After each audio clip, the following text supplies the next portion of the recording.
It's time for the chaos to cease. Time to open yourself to peace. From the hours you've put in. To the next shift you begin. From the endless pursuit of release. That finds the worst unleashed. Transform the ugly into a win. Get to know your shield within.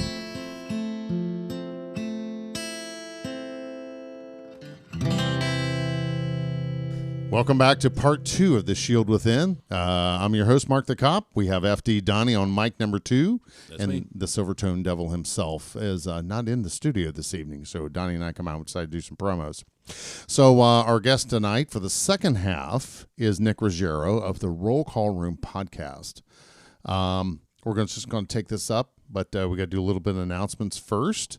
If you're into Facebook, come see us at our Facebook page, the Facebook / The Shield Within. Our website, which is theshieldwithin.com. And when life gets a little bit too much, you can reach out to Dr. David or give him a call, or stop by his website, which is lessonslearnedcoaching.com, or go to theshieldwithin.com, hit the coaching button.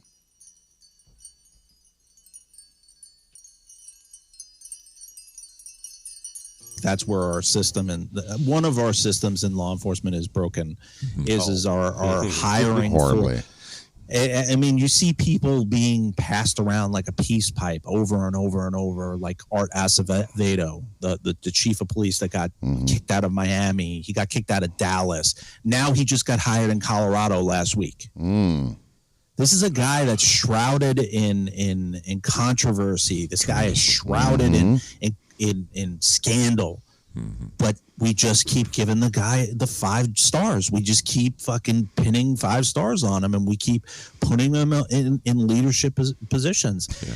And somewhere in some small town, where they put turtles on fences, there's fucking Joe Motor Cop, who's been a cop for 25, 30 years, that would contribute very greatly to a police department. But we don't give that guy a shot because he chose to ride the road and write tickets instead of climb the ranks. Right. You know, the value of things in law enforcement, the way that we value things in law enforcement is so broken.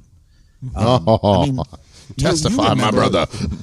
Yeah, I mean, you remember what it was like. You were an outstanding officer if you were the guy that got 100 tickets a month. Well, your cat behind you, Nick, is. Yeah, you love that. It's a hairless cat. That's why I have it. There you go. Anyway, yeah, you like him? Yeah, it's like, what's going on back here? Yeah. You know what I love? I love being on conference calls, video conference calls at work, and there's very high, powerful people on these calls, and these cats jump up. It's the funniest fucking thing. It's the funniest fucking thing. Anyway, sorry, we derailed that conversation real quick. You're on a roll. No, and you know what we value in law enforcement, like we value a guy that writes 100 tickets a month versus a guy that's out there in the community that knows every community member's name in the neighborhood, that's going to community events. That guy is shit on. Like I managed community policing. Yes. Yeah, I managed community policing the majority of my policing career, and I got no respect for it. My people were called the Barbecue Squad. They were called the Hug a Thug program, all these different things, all because they weren't out there being tactical Tommy. You know, they weren't going out there, you know, arresting 500 people a month and doing all this stuff. That doesn't add value at all. It really doesn't. And statistics show that the more arrests that you make doesn't reduce crime. Right. It doesn't. It's preventative measures and tougher laws and tougher sentences that reduce crime. But the prevention is the biggest thing, though. The prevention is huge. If you're hitting these kids in elementary school and middle school, and you're stopping them from joining gangs or stopping them from hating the police, it pays dividends. I mean, it pays dividends long term. Long term. Yeah. But we're not looking for that now. Quite honestly, I don't know what law enforcement's looking for anymore. I think it's just putting asses in seats. At this point in the game, they are really so horribly understaffed. We are close to Dayton, Ohio, the Dayton Police Department. They're 40 people down. It's a 200-man department. They're down 40, and they're looking to be more here soon because they have a bunch of retirements coming. They are begging for people. Mirror image of my old department. My old department's involved in a scandal right now of a video of, unfortunately, a guy that I managed who got promoted to sergeant after I left. Citizen comes up. They're all huddled in a parking lot. Citizen comes up. He's obviously taping them. He goes up to them. He's like, "Hey, what are you guys all doing here?" They're midnight officers at 6 o'clock in the morning. They're about to get off, so they're doing their little huddle. Yeah. And this one young female officer, she probably only got a year or two on the job. She goes, "It's a police matter. It's none of your business." And there's nothing more that sets off one of those folks that are trying to bait you than that. And it gets worse, man. I'll text you the video. Okay. And it gets worse because they wind up arresting this guy. Oh, my. Oh, that's got to be a shit show. It's not only a shit show. The guy has his dog with him. So you can't take the dog with you to jail. So where do you think the dog went? Doggy jail. Yep. What's a doggy jail? There you go. So this guy sues my old agency, sues the city. He's going to get paid. He's going to get paid. Because his only crime, and again, he baited them. He baited them. But his only crime was contempt of cop. That's it. And That's it. I look at this video, and I don't recognize any of these officers. They're all babies. Yep. They have no verbal judo skills. They have no de-escalation skills. Right. At one point, one officer, the guy is like, "I'm going to lean on your cruiser." And they're like, "No, you can't." And he goes, "What crime is there for leaning against a cruiser?" And an officer shoves him off of the cruiser. Now it's assault. Oh, yeah. Like, this guy, like, I was actually envious of this guy because I was like, this motherfucker is going to get a multi-million-dollar payday, and I got nothing. Like, I got shown the fucking door. Well, I showed myself the door. But. Well, I think I'm gonna film my promo for Police Mental Barricade Volume 2 at police headquarters, like in the front. Right. And I'm just gonna be like, fuck you, I dare you. Hey, listen, I'll do a night in jail for a couple $1 million. All right. Oh yeah. Easy choice. Easily. I can always sew that thing back up. That's right.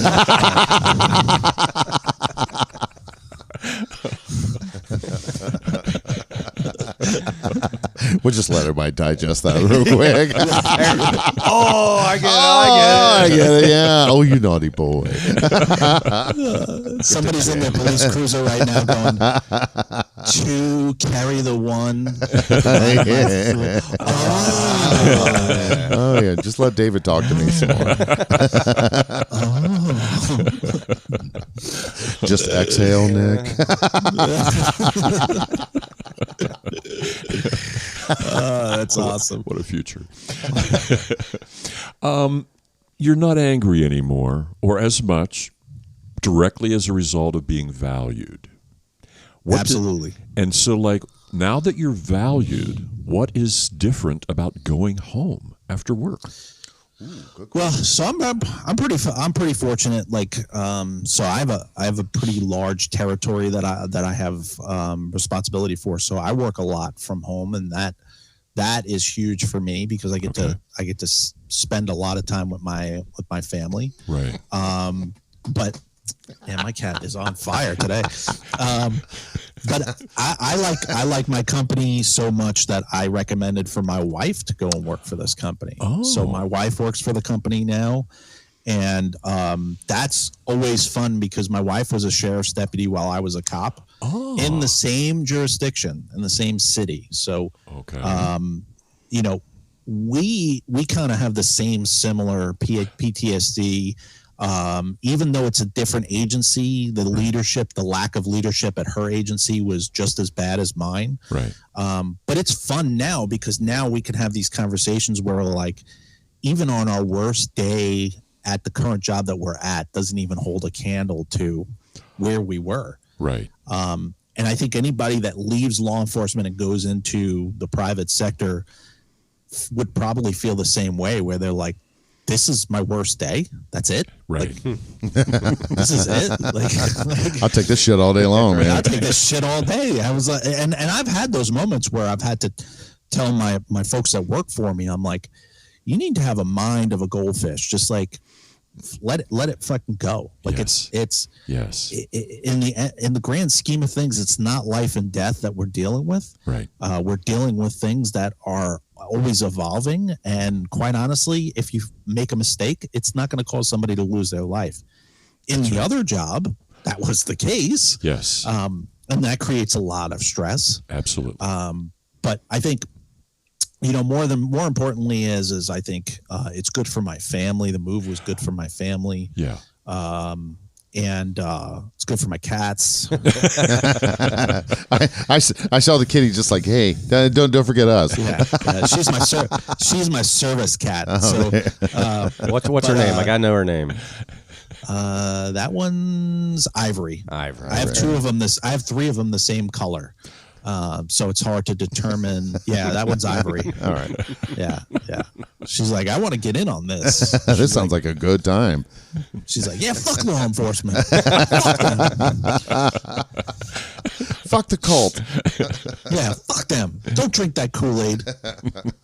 Yeah, and Mark, you and we've talked about it multiple times about it being like a cult. Yes. And I pretty much came up with that like watching a couple of Netflix Netflix documentaries about cults, and you watch it and you're like, oh, wow, man, that fucking sounds really familiar. Yeah. You have to give up your regular clothes. They give you clothes to wear while you're on the compound.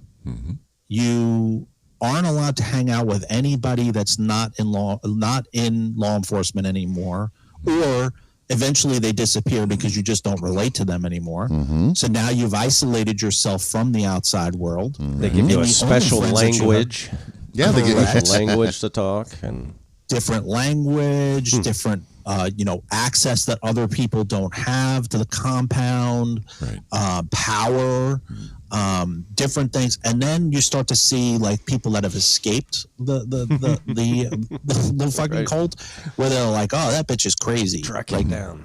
Yeah, she's like, oh, she didn't last here. Yeah. She didn't last here because she was crazy. No, she didn't last because she became self-aware and she was like, fuck this noise. I am tired of getting a train run on me by 15 guys. Right. That's a whole other story. But, wow. That sounds like Mark's tonight. That's how I met my girlfriend. But it's exactly similar. Right. It's exactly similar because the ones that leave through like retirement, like leave peacefully. Right. You've done your time, you put your paperwork in. And even those that retire in law enforcement peacefully, you really are kind of ostracized because everybody calls you your first couple of months. Then after a while, they stop calling you because you're not part of the team anymore. Right. You're the cult, right?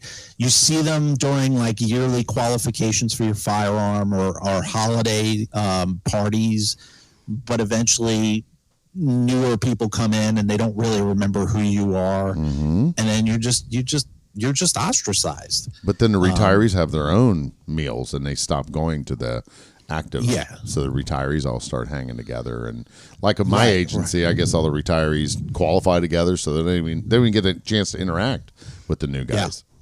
Yeah, the same in my old agency. They had like a retirees monthly like lunch. They would pick a place and all go, and slowly that lunch would become smaller and smaller through death, and just people just don't want to be around it anymore, because you start to realize you're living through stories from 20 years ago.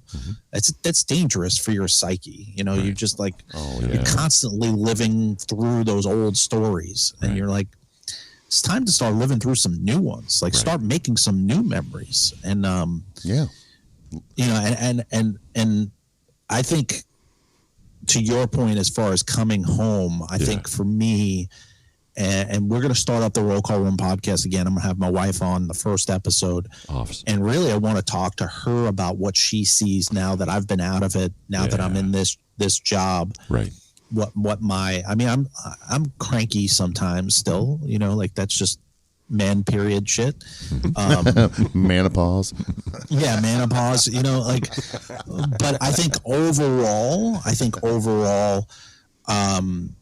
she sees it like when I found out about the YouTube thing about like this guy getting arrested and everything, I laughed and I had pity on my agency because they just don't learn. Right. They're not learning. Yeah. And all those folks that are in that video, the 3 or 4 officers, I don't even know who they are. So they have to be 2 years or less on the job because I've been gone for 2 years. That's the caliber of officer that we got going on. That's the best that we can recruit. And that's a fucking problem. That's a huge fucking problem. And all the old guys like us that know how to de-escalate that they would normally learn from. Yeah, we're doing podcasts now. yeah. And the funny thing is and I'll tell this. I went to one of my locations yesterday, and one of the guys that works for me is like, "Hey, one of a police officer from your old agency came here looking for video footage." I was like, "Oh, really? My old agency?" And he's like, "Yeah." He said that he didn't work with you, but he's heard of you. And I said, "Well, how long has he been on the job?" He's like, "Oh, less than 2 years." I said, "So he got hired after me." Mm-hmm. He's like, "Yeah." And he's like, he heard rumors about what happened while you were working for Alexandria.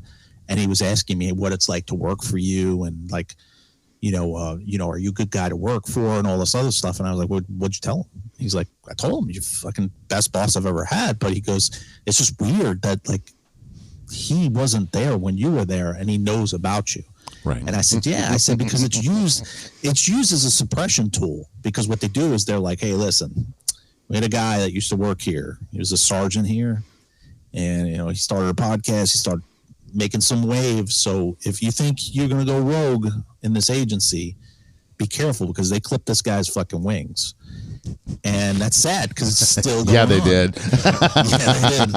Don't you love living rent free in their minds every day? That is so. To me, it's. I feel pity for them that you really don't have anything better to do with your fucking life, but yet the shit that we put in their heads resonates. And it's just kind of like, an incense that they can't get out of their nose. But as soon as they get a whiff of it, I feel that they get a little bit of PTSD because, like my relief sergeant used to say, he'd say, "Sarge, we're playing chess. They're playing fucking checkers." Absolutely. Because the more I think about it, they did me a huge favor. I just didn't like the way that it happened. Right. Because had I have stayed with that agency, I'd probably still be in massive debt because, I wasn't making a lot. Even as a sergeant, I was probably one of the lowest paid. My earning potential wasn't very good there. My mental health wasn't good. There was a lot of things that weren't good. Amen. And so it took 2 years later. I mean, I lost a house. I lost cars. There was a lot of financial repercussions because of what they did. But now it comes full circle. Like, I'm in a better place financially and mentally and all these other things. Like, I'm not looking for payday 3 days after getting paid anymore. And that's a good feeling. I've got folks over in my old agency that are chomping at the bit to get paid lieutenant pay that are only making what somebody in my company at the lowest level makes. Wow. That's sad. Oh my! That's sad. It's pathetic. Yeah. It's very, very sad. It's very sad. And it's that brainwashing cult mentality because it's like, I got to get to the next level. I got to get to the next level. I got to get to, and you're not really understanding when you break down your hours. Like you're almost at minimum wage. Right. Absolutely. It is for the cause. We don't become police officers and firemen. Well, firemen mostly to sleep, but we don't become police officers. We don't become police officers to get rich. Right. You know that when you become police officer, and those of you that are aspiring to be police officers, you better start getting real good at woodworking or some other niche. Exactly. Yeah. What are you going to do after? Because I was a DJ. I did weddings. I had a graffiti removal company. I had a cupcake company with my wife. I mean, I had so many side jobs at one point where it was like I had to balance my weekends. Like I never had a weekend off. Right. And at the time I was doing it, I was like, this is the job I've always wanted to do. Since I was 5 years old, this is what I've wanted to do. And I'm doing it. So I'm living the dream. Right. But then, like, once you leave it, you're like, man, I wish I could get back at least 5 years of that. Like, because you shouldn't have to rob Peter to pay Paul to be a cop or first responder, period. Yeah. And that's just the way that it is. Every year during the budget in every municipality, you're fucking fighting for 3%. 3% is fucking crumbs. Like yes, exactly. It's fucking crumbs. It's like, and then the best part about it is they do that Enron bookkeeping bullshit. Where we'll give you 3% raise. Healthcare is going up 6%, and Social Security tax is going up 1%. Yeah, but you got 3%. Congratulations! And you're like, yeah, we got fucking 3%. And then you get your paycheck, and it's $20 less. Yeah, and you're like, what the fuck just happened? Right. And then the chief walks through, or the deputy chief walks through. Well, we just got you a big raise. Oh, so I should grovel at your feet every fucking day? No, you didn't give us fucking shit. And we're contract employees, so fuck you.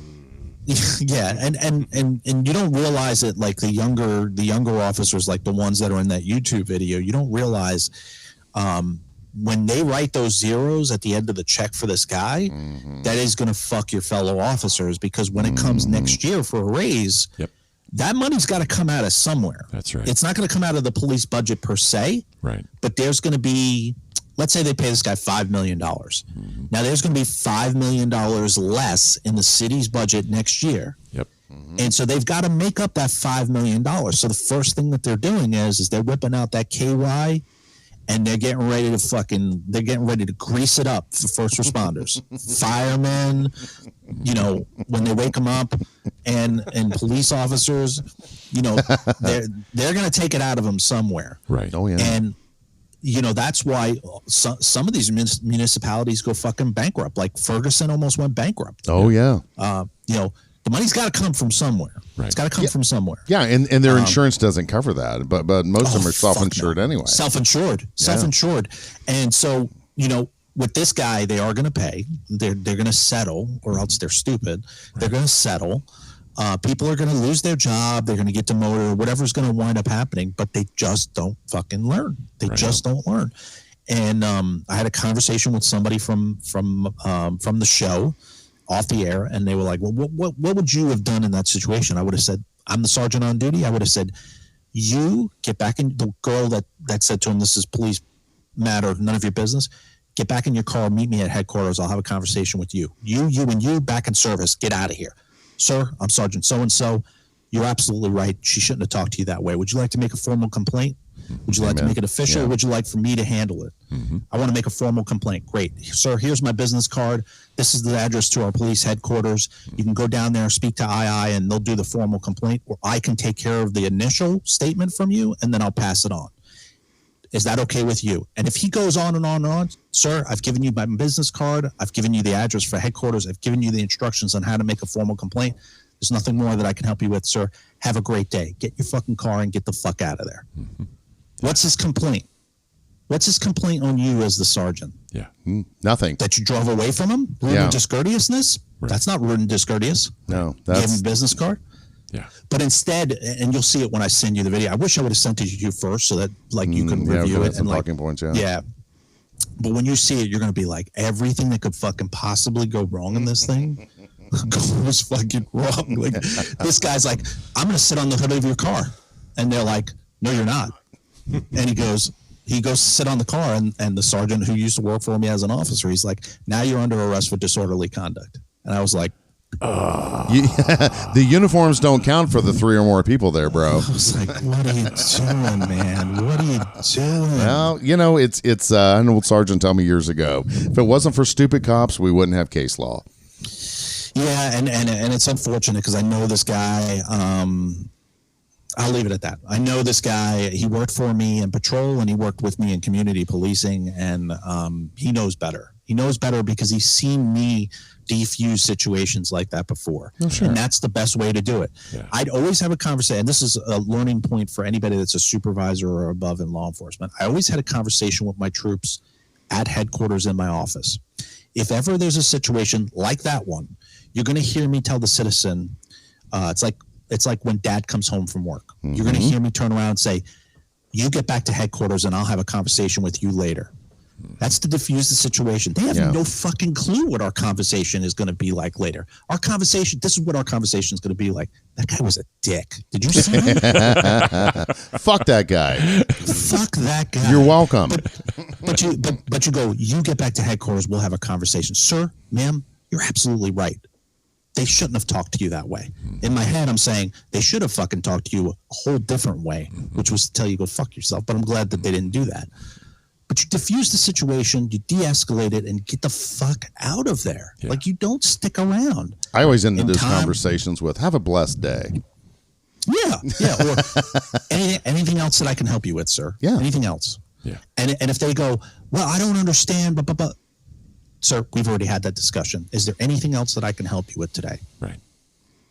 I'm not going to rehash it. I've given you all the information. And quite honestly, to maintain a fair and unbiased investigation, I can't have any more conversation with you about the incident. Anything else, sir? Exactly. Blah, blah, blah, blah, blah. Sir, I'm gonna part ways with you. Have a great day. Thanks. And drive away. Drive away. Shut up, disengage, get out of there. Yeah. I don't understand when we got to the point in law enforcement where we do need to stick around and take that type of, unless it's a riot situation where you got a riot line standing there and they're all screaming at you. You got no choice. You can't fucking roll out. Yeah. But time and time again, we see it where officers are in their cruisers and they get verbally bashed. Drive away. What's the complaint going to be? Yeah. I was trying to berate this officer and he drove away from me. I want him investigated. You stand here and take it. Nick, how much longer do we get you for? Well, how much longer do you need me for, buddy? Oh, I wanted to do 2 episodes. You're the one that put me on time limit. I didn't know. I guess when we opened this up, we're at an hour and 15 minutes, which is great. It's great dialogue. Although Dr. David hasn't been grilling you the way I was hoping he would be grilling you with some good questions. But the ones he's thrown you has been amazing. So you tell us how much longer we get. I think probably maybe 15, 20 minutes, if that's good with you. Perfect. Okay. Go ahead. Fire away. It's Target shopping day. All right, man. Maybe a little Bed Bath & Beyond afterwards. Little man hell. Go to Hobby Lobby. Every man standing around there with his balls in a glass. Then the liquor store. I'll be in my car watching videos. Well, I'm wondering, you started wanting to be a law enforcement officer, I think you said, when you were really little. 5 years old. Very little, 5, yep. And then in between there and the age you were when you got you walked into your first job as a law enforcement person, you had training. Mm-hmm. How much difference does the training make in your head when you're walking into your job? If you're walking into a job where you end up getting turned into a meat grinder, are you prepared for that walking in as a rookie? No, I mean, what I had perceived law enforcement as when I first started was nothing like what it actually was. Like, I grew up with cops, like from episode 1, including our favorite guy. Yes, Mark, Gary. You and I, Gary. Gary Mullen. And, yes, we love him. They don't tell you about the hours of mundane paperwork. Like, nobody tells you that shit. And then like veterans like myself and Mark and Jeff and everybody, we talk about it, and then like rookies hear about it and they're like, or people that are getting into law enforcement, they're like, it's not that bad. It's that bad. Paperwork is a fucking pain in the ass. Like, and then as you get, like, I think around the 5-year mark in as an officer, 5-6 years, you start to equate the amount of paperwork and effort to how badly you really want to arrest this person or interact with them. In other words, you see somebody like taking a leak in an alley, and you sit there and you go, That's about 20 minutes of paperwork. Starbucks closes in 30 minutes. Do I really want to like engage in this person? Is the juice worth the squeeze? Because what if they buck up? All right. And you're like, you know what? I got an idea. And you roll the window down and you go, hey. And you're like, what the fuck are you doing? And they're like, and then you're like, problem solved. No paperwork, no report. Because when you yelled, hey, he just pissed all over himself, you're like, mission accomplished. And plus you're thinking, you're thinking to yourself, you're like, I got to write this guy a ticket. So that means I'm going to lose one of my pens because I'm definitely not taking it back after he's been like, after he's been touching his fuck stick. I'm not, no thanks. So, I don't think you're really mentally prepared, even in the academy. Yeah. Like when you're going through the academy, you're just like, you're so mesmerized and you're like, this is going to be the greatest job in the world. But I don't, it's a good question because what you don't get mentally prepared for is that politics.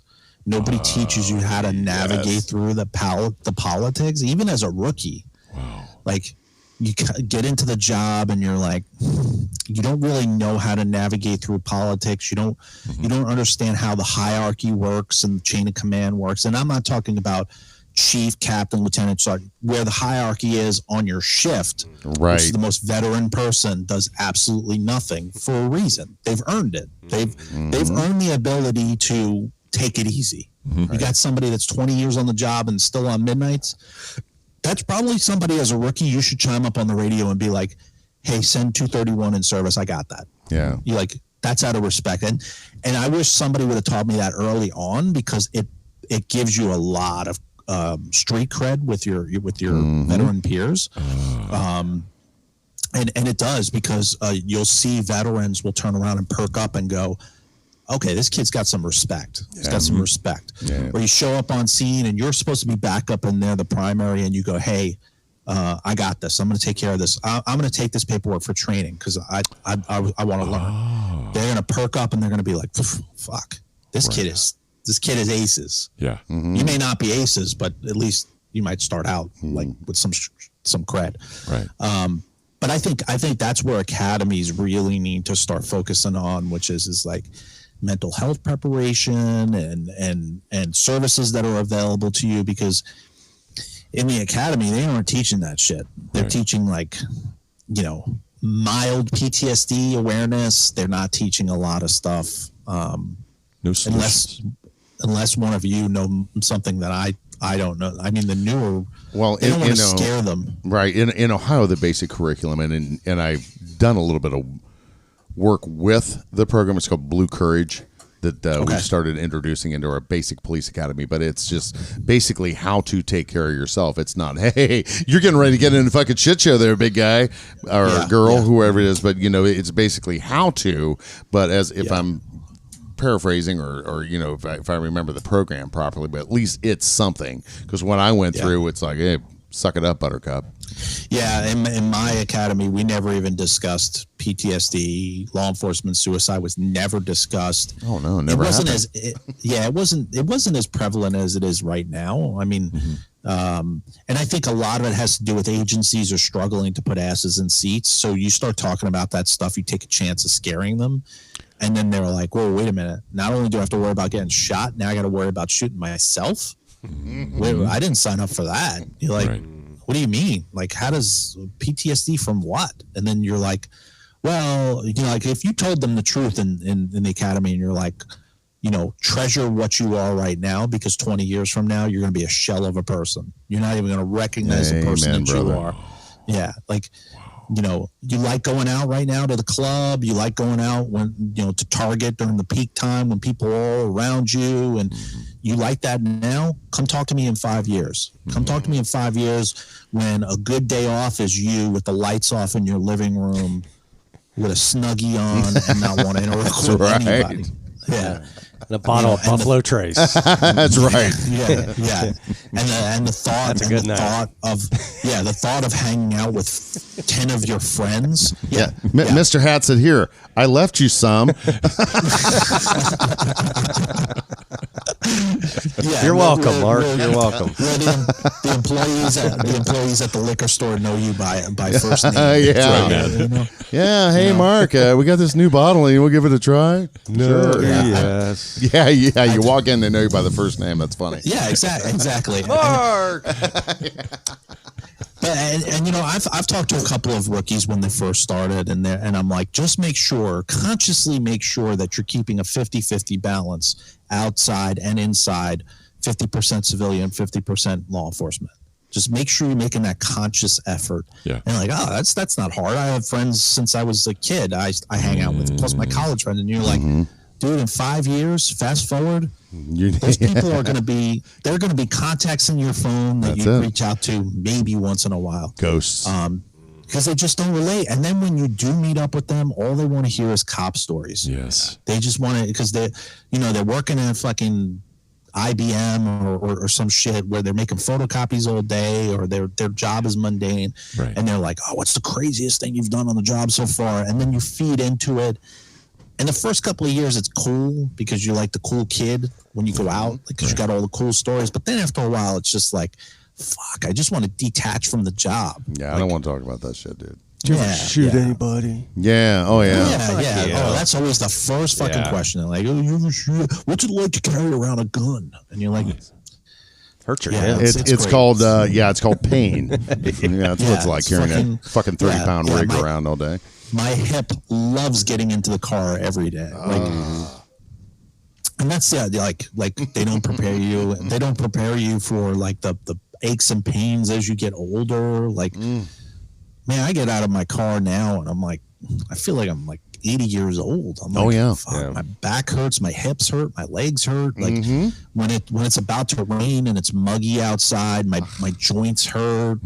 You know, just all this stuff, man. Like, but you know what? I wouldn't trade it for the world. I wish I would have done less of it. I wish I would have done 10 years and got out. Like, got my what a great out. analogy. Yeah.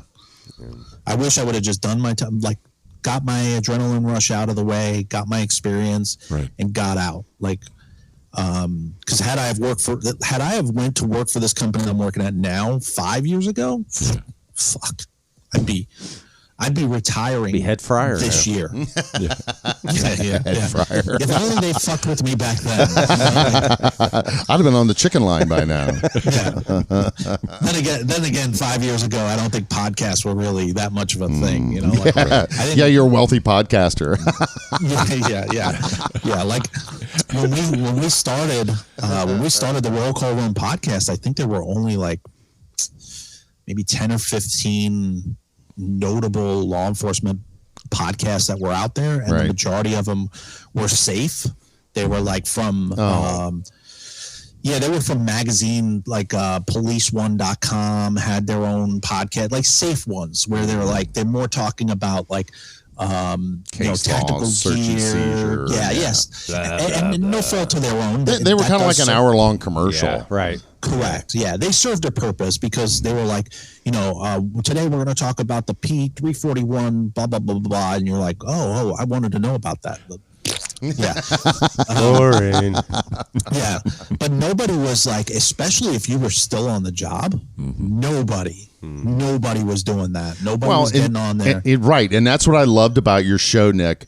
What I love about the Roll Call Room is how fucking edgy it is. And so the first time I listened to it, I'm like, ooh, because I was just going through I'm just searching for podcasts, and I put in police, and you popped up, and I'm like, let's give these knuckleheads a listen to. I paid a lot of money for that, Mark. Hit a little clickbait there, but and I found, because my routine would be, 1:30 in the morning, there's a certain spot in the city I like to sit, and it was kind of a high-profile spot, and I got a lot of arrests out of there, but I would key you and Mike up. I had it blasting through my cruiser because I knew that my boss was, paranoid and he liked to listen to me, so a lot of times when he's trying to listen in on Marc the Cop, he's listening to you guys, motherfucking administration, so it was kind of like my own little thing. But, the one thing I loved about the Roll Call Room is how edgy it is, and how raw you were, and how you were just like, I'm like, yeah, with that motherfucker. And it was just every time I found myself looking forward to the next episode and then the next episode. And the funny thing is all those were basically Mike and me. Every time we would get on the phone with each other, that's what our phone conversations always were. No shit. Finally, one day we were like, fuck, we should just do a podcast. And the first episode was god awful. Like, I remember it was awful. Like, we were overly trying to do something. Like, we were trying to replicate Howard Stern meets like Joe Rogan. Oh, and wow. we were really we were trying to invent like what we wanted to do. And then the second one, him and I, we were super critical of each other's of each other. So like we took the feedback, and the second one we found our stride. We just went in there and we were like, listen, let's do what we do, which is when we talk on the phone, we just let it all hang out. And it was crazy because we had released like 2 or 3 episodes, like one a week. And we would walk into headquarters, man. It was like walking on fucking like waffle fries. It was like, you motherfuckers, we heard what you said last night. That's directed at me.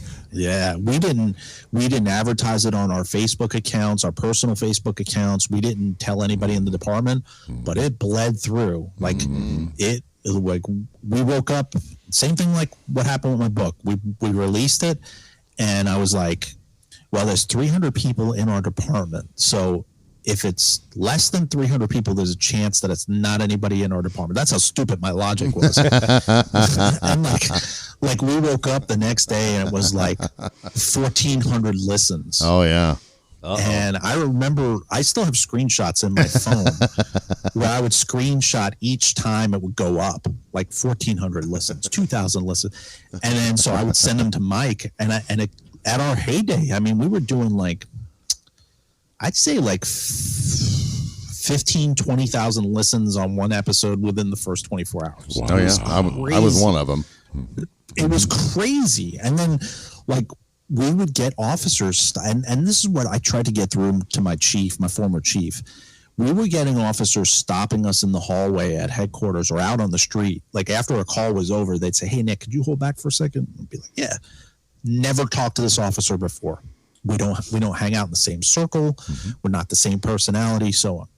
And they go, hey, I've been listening to your show a lot. I'm like, yeah. And they're like, you know, I've been struggling a lot. Like, I've been thinking about going to see somebody. Do you have somebody that you would recommend? And I was like, oh, that's awesome. Yeah. And this happened more than at least 15 occasions for me, and probably 20 or more for Mike. And that's awesome. What I couldn't understand, and I kept telling the chief, I was like, you have no idea that this is far more than just like in this department. Right. I was like, I showed him our statistics, like people that were listening in the entire world. Right. And I was like, you're talking about over 200,000 listens. You know how hard that is? That's not an easy accomplishment. No, that's pretty remarkable. Yeah. And I told him, I was like, you're being very, very narrow-minded about this, which is you're only worrying about the perception within this agency. And if you embrace this and you leaned into it, you could make this probably one of the best programs in the country. Amen. Right. And support it. Right. But he didn't think of it, so he ain't going to do it. No, and you know who is embracing it and leaning into it is Chief Andy Harvey. If you don't know who that is, Chief Andy Harvey, he's a chief of police in Texas. He also wrote a book, which is completely failing me right now what the name of his book is, because I've read it. I've had him on my show at least 3 times. Wow. He has a podcast studio in his police department. Oh, my God. That's awesome. Wow. In his police department, his officers, he rotates officers through the podcast. They do a show. It's phenomenal. It's phenomenal.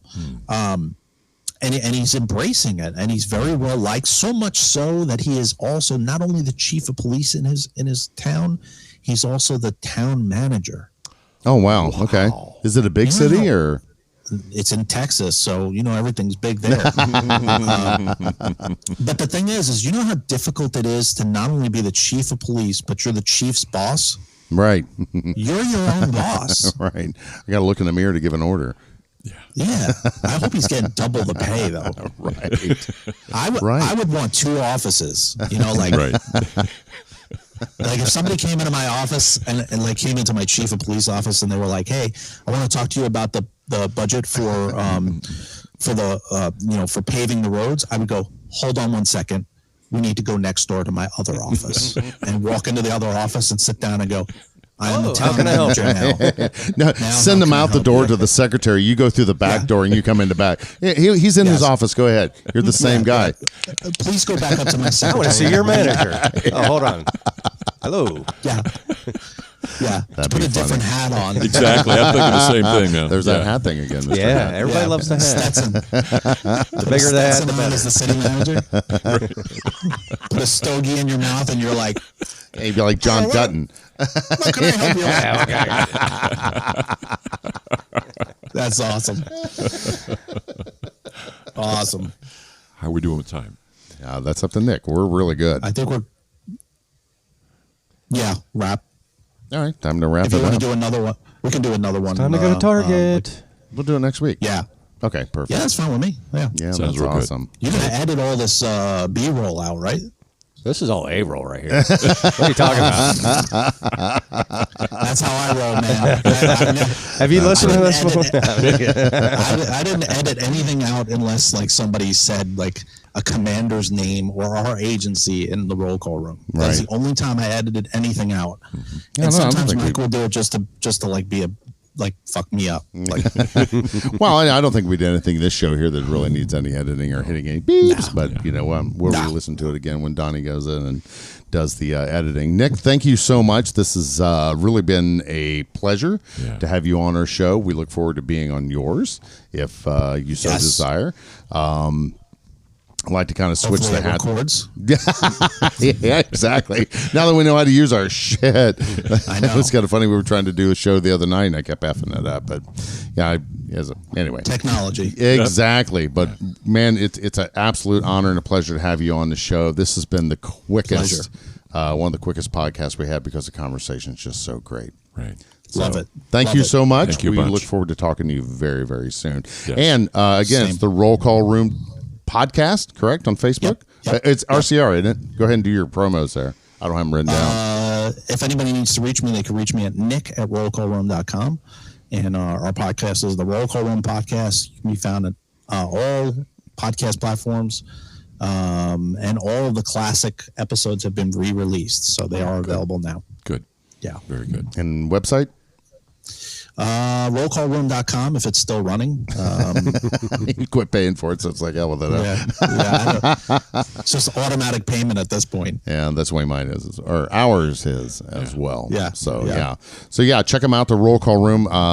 This episode here is going to actually be the launch of our season 2. It's an Sweet. honor and a pleasure to have you on the show again. We've been really, really looking forward to this. I'm glad we finally got our schedules together to where we can make this happen. To where Same. we have audio and video.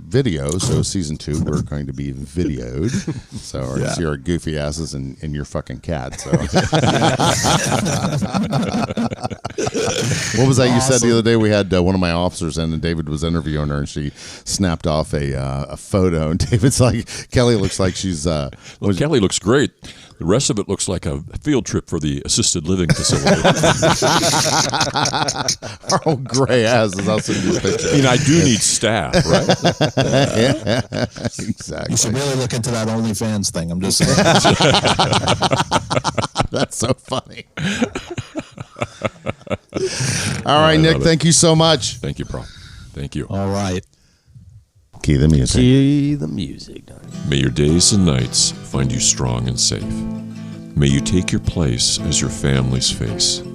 As you do the shit that we won't do. As you embrace the risk you must go through. May you grow in strength and heal and find your heart, your soul, and your mind. You look at your life and grin. You have a home, the shield within.